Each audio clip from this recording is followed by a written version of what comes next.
naniniwala akong si Ino ang pumatay kay Atty. Meredith. Oh my God. So, Ino wasn't just a rapist. he's a murderer too. Mom! Look. Si Ino pala yung pumatay kay Atty. Meredith? I remember hearing rumors about it, pero in-ignore ko lang kasi makagawa ba talaga ni Ino to? Mali pala na pinagbintangan natin si Lilia. Wait, are you serious? Naniniwala kang walang kasalanan si Lilet? Sana mapatawad tayo ng ate Lilet mo. I'll do everything to make things right. For all of us. What? So tanggap mo na talaga si Lilet? After everything? Yes. Kung ano man yung nagawa ng dad mo, it's all in the past. Wala na rin naman si Atty. Mayor.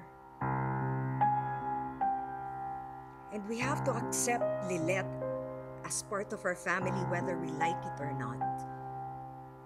Siguro ito ang way para mabuo ulit yung family natin.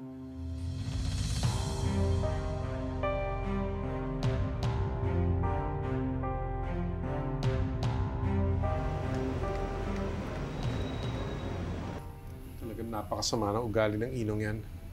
Pagkatapos ng ginawa niya kay Trixie, si Meredith naman. Kaya ba talagang pumaslang ni Ino? Yan nga din po yung tanong ko mula nung nasa kulungan pa po ako. Hindi po ako naniniwala na kayang gawin ni Ino yun. Sabagay, kaya lang nagkakaso na yan dati. Hindi ba ikaw naman may kaso ka dati? Oh, pero bumait ka na. Oo naman. Bumait ka na nga ba talaga? Ayun lang. Oo naman.